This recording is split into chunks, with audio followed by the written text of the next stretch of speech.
أعوذ بالله من الشيطان الرجيم. بسم الله الرحمن الرحيم. لقد كفر الذين قالوا إن الله هو المسيح ابن مريم وقال المسيح يا بني إسرائيل اعبدوا الله ربي وربكم إنه من يشرك بالله فقد حرم الله عليه الجنة ومأواه النار وما للظالمين من أنصار. سورہ مائده آیات نمبر 2 په دې آیاتونو کې هم د اهل کتابو عقیدوي خرابي بیانېږي. یعنی د دې نمخ کې چې کوم آیاتونه په هغه کې د دې عملی خرابي او د معاشري خرابي بیانېدل، اوس د دې عقیدوي خرابي بیانې. لقد كفر الذين قالوا إن الله هو المسيح ابن مريم، یقینا کافران سول الذين کسانو قالوا شوای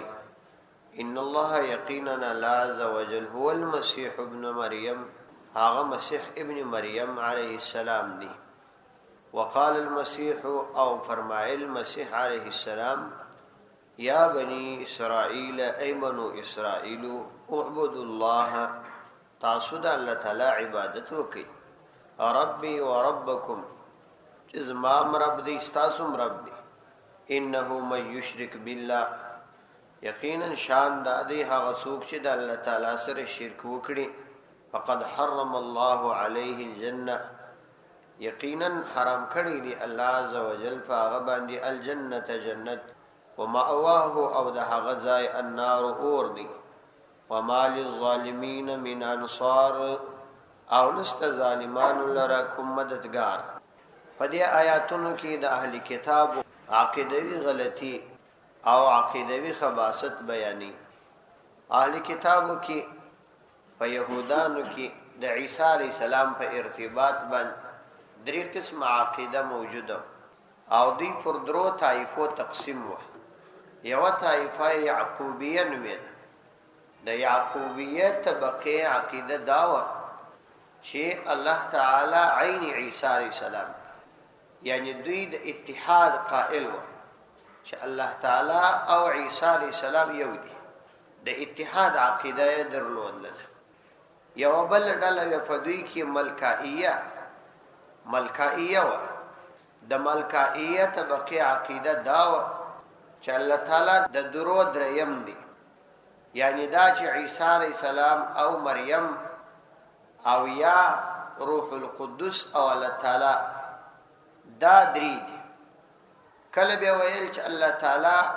په دې دوو کې داخل شوی، او کله به ویل چې دا غدوا په الله تعالی کې داخل شوی، او کله به ویل چې الله او عیسی علیہ السلام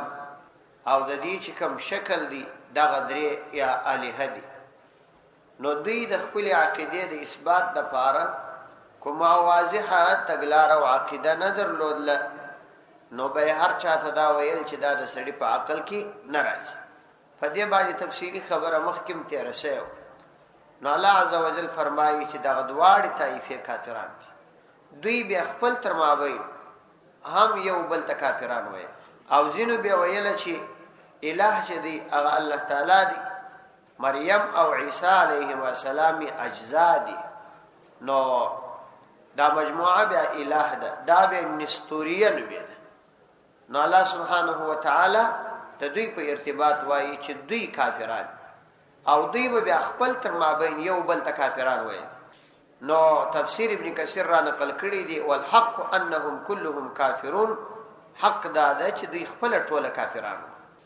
نو الله تعالی فرمایي لقد كفر الذين قالوا ان الله هو المسيح ابن مريم، یقینا کافران سول الذين کسان قالوا چاوی بویل ان الله یقینا الله عز وجل هو المسيح ابن مریم، اغا عینی عیسی ابن مریم دی. یعنی د اتحاد عقیده درلودل چې دواړه یو دي.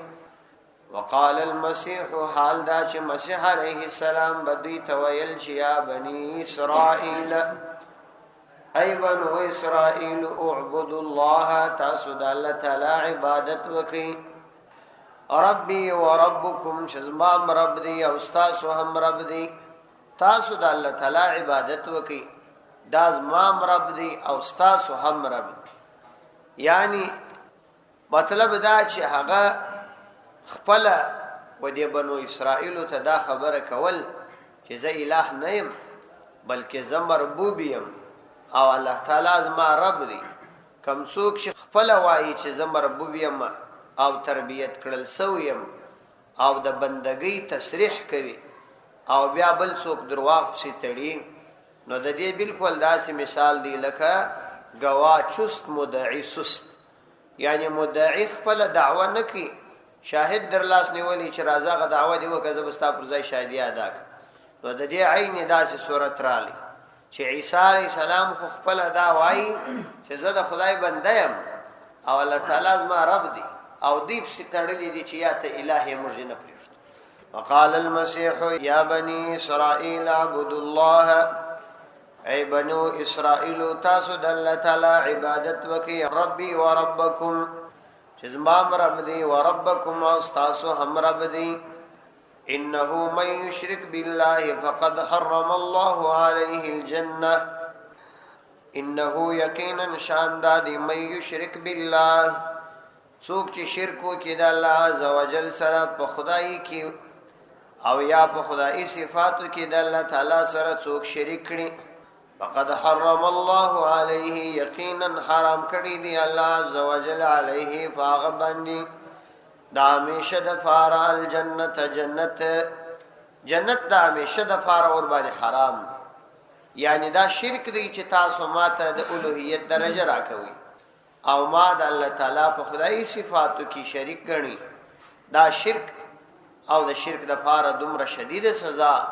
الله عزوجل بیان کړي چې دا همیشه د فار جنت ور باندې حرام. ومأواه النار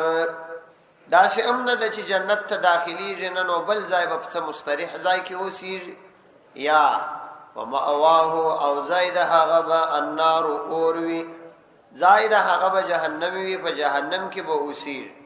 وما للظالمين من انصار وما نستل الظالمين ظالمان لرا من انصار کوم مددگار او ترټول لوی ظالمان مشرکان دي ځکه چې هغه شرک کوي نو ظالم کس لره مددگار نست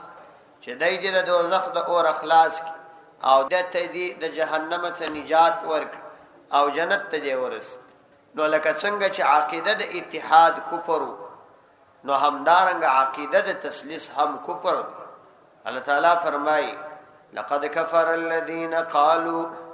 یقینا کافران سول الذين کسان قالوا چې ویل به ان الله ثالث ثلاثه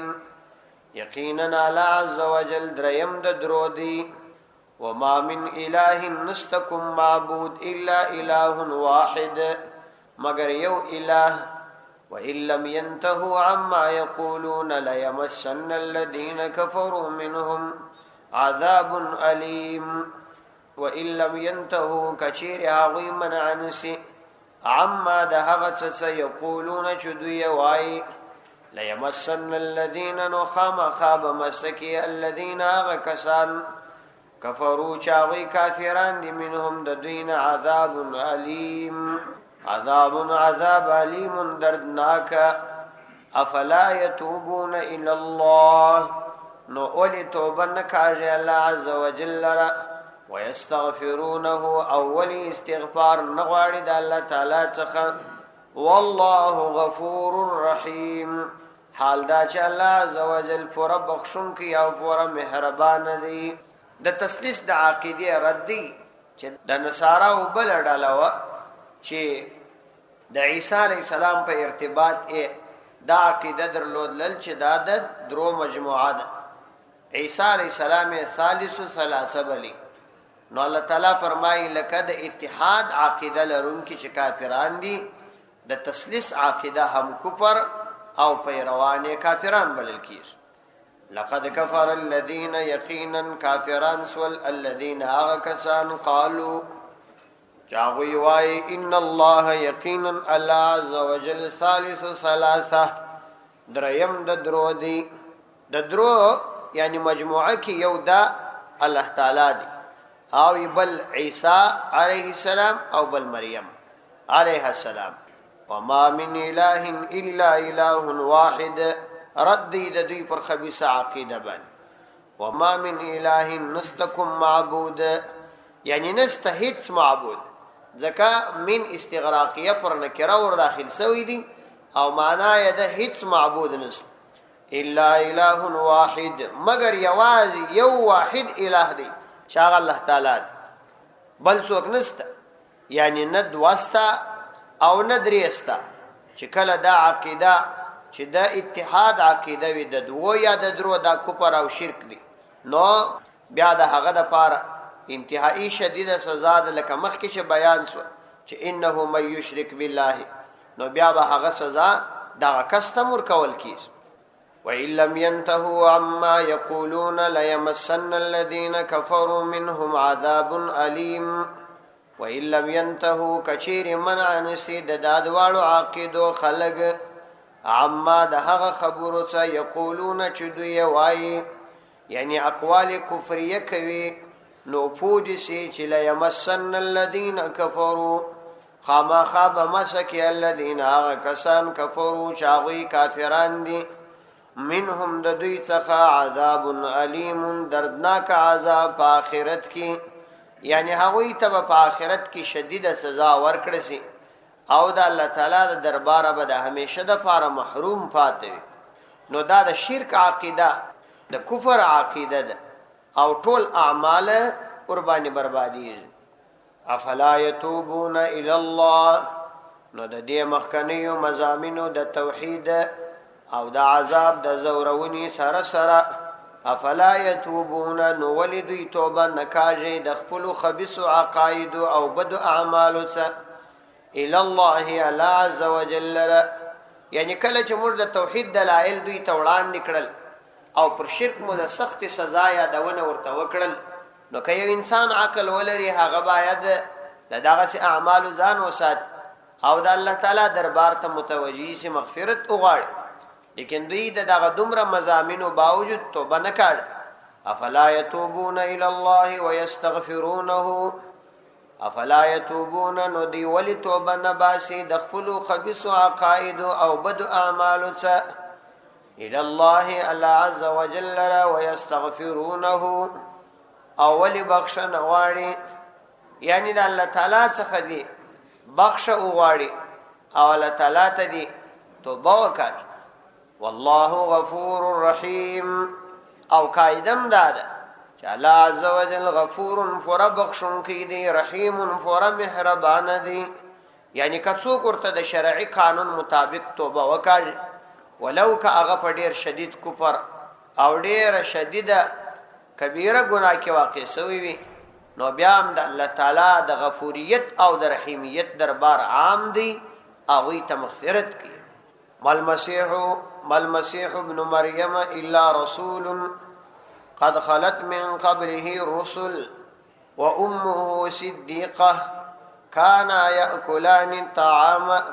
انظر كيف نبين لهم الآيات ثم انظر أنا يؤفكون. اوس د دوی د عقیده رد کی یو عقلی دلیل ورته پیشي چې تاسو لږ د عقل ذکر واخ. مل مسیح ابن مریم، ندی مسیح ابن مریم الا رسول، مگر د الله تعالی یو رسول، قد خلت من قبله الرسل، یقینا تیرسوی دی من قبله ددن مخک هم الرسل رسولان، و امه او ددم ور صدیقه تصدیق کونکه ده، کانا ودوی دواړه یاکلان خړل به الطعام روډی. انظر وګوره کیف نبین لهم الآیات، څنګه بیانو موږ د دوی د فاره الآیات د قدرت نشانات او دلائل. ثم انظر بیا وګوره انا یؤفکون، چیر دوی اړول کیږي. مل مسیح ابن مریم الا رسول، دا مسیح عیسی علیہ السلام دا نو مگر فقط د الله تعالی او رسول، یعنی نه خدای او نه د خدای جز وو. مل مسیح ابن مریم، ندی مسیح ابن مریم نه خدای دی او نه د خدای جز دی الا رسول مگر فقط رسول دی قد خلت من قبله الرسل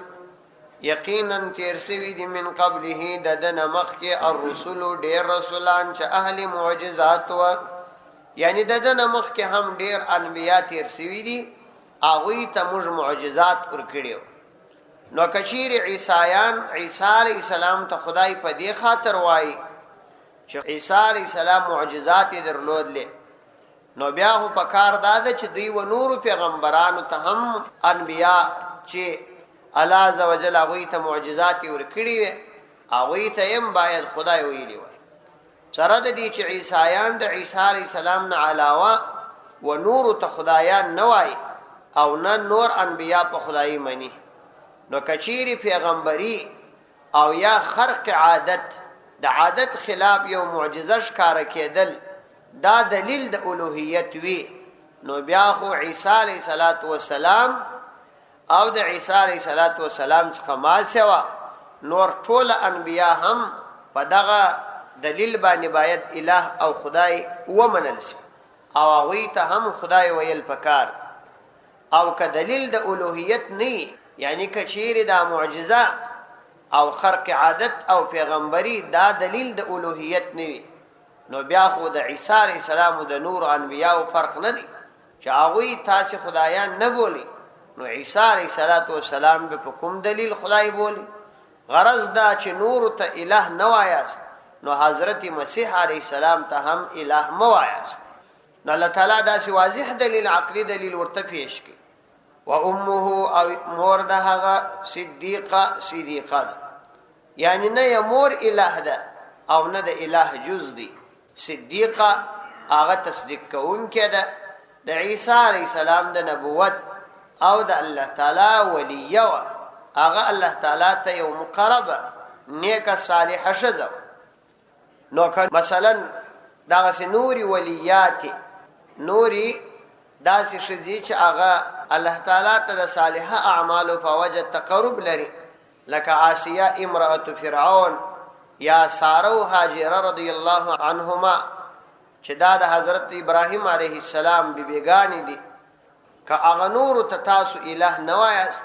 نو بیا د عیسی علیه السلام مور مریم علیه السلام ته ولی الہ وایاست او که ولایت درجه د الوهیت وی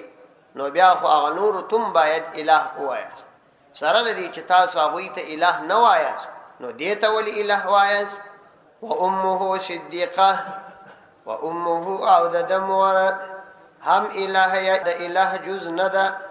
بلکې صدیقه هغه صدیقه ده یعنی رښتینی ده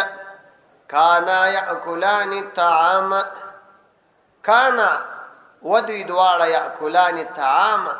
هغوی خوراک کاوه یعنی دا د هغوی د احتیاج دلیل دی چې دوی الہ نسی کېدلی ځکه ښکاره دلیل یې دا دی چې خوراک یې کاوه او کوم څوک چې ډوډۍ خوري نو طبعی خبره د عقل دا وایي چې دا ډوډۍ ته محتاج دی چې ډوډۍ خوري اوبه څښي دا محتاج دی و اوبو او ډوډۍ او د ډوډۍ خوړل او د اوبو څښل دا د مادیه خواص انسان یو ماده د یو وجود دی دا د مادیه خواص او د احتیاج علامت کوم شی چې مادوي او احتیاج ولري دا ممکن الوجود دی یعنی دا چې ممکن وجود یې لازمی نه دی وجود به ختمیږي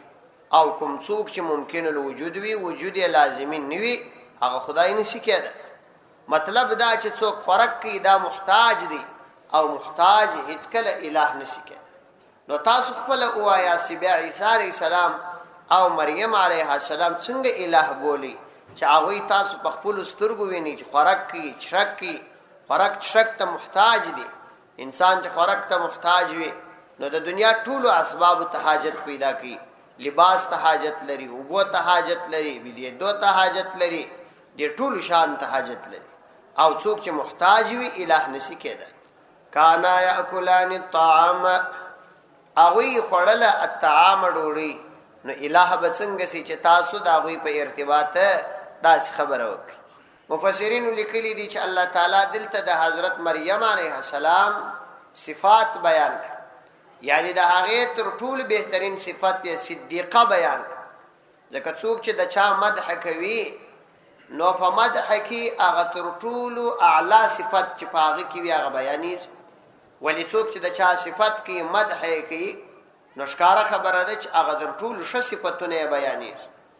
نو دلته هم د دې تر ټولو ښه صفت صدیقه بیان شو. معلومه سوله چې مریم علیها السلام یا نور د الله تعالی ولیاتی دا نبیاتی ندي چې نبوت دی ورکړل شوی. ابن حزم ظاهری او ځینې نور علما هغوی وایي چې دا څو ښځې هم الله تعالی ورته نبوت ورکړي، لکه دا آسیه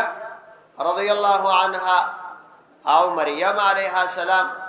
او دا غننګه هاجره او ساره رضی الله عنهما او حوا رضی الله عنها او دا غننګه ام موسی د موسی علیه السلام مور. لیکن د جمهور امت عقیده دا ده چې په ښځو کې نبوت نه دی راغلی. د دې دپاره د جمهور امت دوه دلیل وایي، یو نقلی دلیل ورباندې وایي او بل عقلی دلیل ورباندې وایي. نقلی دلیل سورۃ یوسف کې الله عز وجل فرمایي وما ارسلنا من قبلك الا رجالا نوحي اليهم من اهل القرى،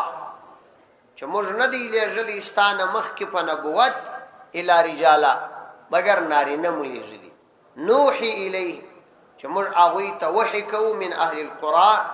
د دې کلو څخه چې په نبوت راواستو نو یوازې نارینه راستو. یو دا قرآنی آیات دی چې ښځې هغو ته نبوت نه دی ورکړل شوی، او بله وجه دا ده چې ښځه د خپل جنس په اعتبار ناقص العقل او ناقص الدین ده، یعنی د هغې فطرت او طبیعت الله تعالی داسې جوړ کړی دی چې عقل ام ناقص دی، تام نه دی، او دین یې هم تام نه دی. وجه دا ده چې هغې ته د حیض مریضي راځي او نارینه ته دا مریضي نه راځي. او بل دا چې د یوې ښځې شاهدي یوازې نه قبلیږي چې بله ملګرې نشي ورسره، نو دوې ښځې د یوه نارینه په مقابله کې، نو نبوت خو تام عقل غواړي، ناقص عقل او ناقص دین خو د نبوت دپاره معیار نشي ګرځېدی. او بله وجه دا ده چې په نبوت کې اعلان اظهار د خلکو مخ ته راوتل جرأت ضروري دی، او په ښځو کې اظهار نه بلکې ستر خلکو ته نه راوتل او په کور کې دننه اوسېدل مقصود دي، او په نبوت کې د باندې راوتل مقصود دي. نو دا دواړه مقاصد ټکر سره لري، دا کېدلی نشي. نو دلته الله تعالی د نبوت صفت ذکر نه کوي. که دا نبیه وای نو خو په مدح او صفت کې هغه در ټولو اعلی ښه صفت بیانېږي، نو خو دلته به نبوت بیان شوی. انظر کیف نبین، وګوره کیف نبین لهم الآیات ثم انظر انا یوفکون. انظر وګوره ای پیغمبر علیه السلام شسم ورته وګوره کیف نبین لهم الآیات، څنګه موږ بیانو لهم دوی لره الآیات اشکارا او واضح دلایل،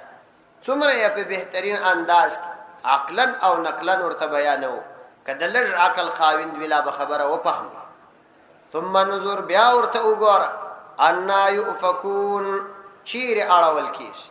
یعنی بیا هم دوی د خپل نفس اتباع کوي، د شیطان اتباع کوي او ضد و عناد نیولي دي، حق یې پرې ایښی دي. که نه د لږ معمولي عقل خاوند هم حق درک کولی شي.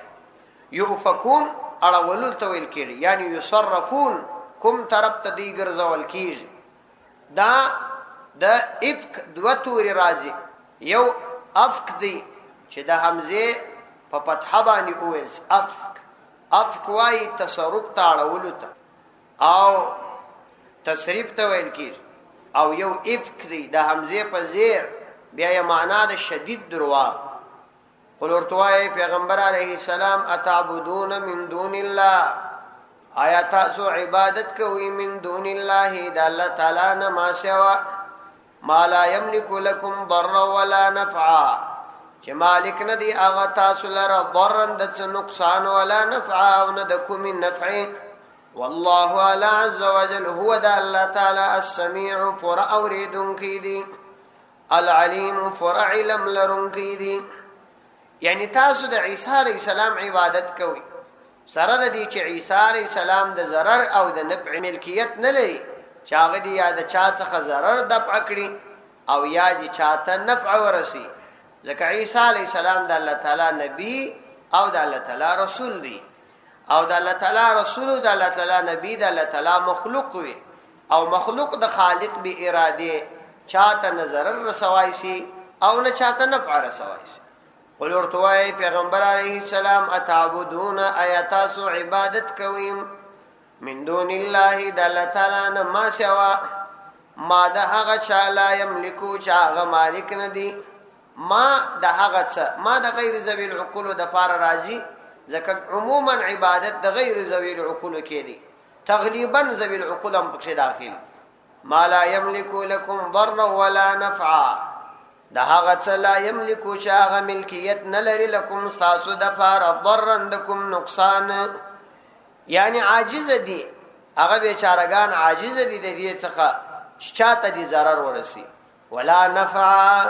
او نه د نفع ملکیت لري عاجز دي د دې څخه چې چاته دي نفع ورسي نو عاجزي د خدای سره ضد ده خدای نسی عاجز کېدای او دا خدایان نه دي ځکه په دوی کې عاجزي ده عاجزي او اولوهیت دا سره ضد دي والله على عز وجل هو د الله تعالی السميع پر اوریدونکی الله سبحانه وتعالى پر اوریدونکی دي تاسو ټول احوال او تاسو ټول خبري اوري العلیم پر علم لرونکی دي او په هر څه باندې پر علم لري او دا الهي صفات دي د عبادت لائق ده نو بیا هم د خدای عزوجل څخه چې څوک نه بیریږي او کفر او شرک نو د قیامت په ورځ به هیڅ حجت هم نه لري صدق الله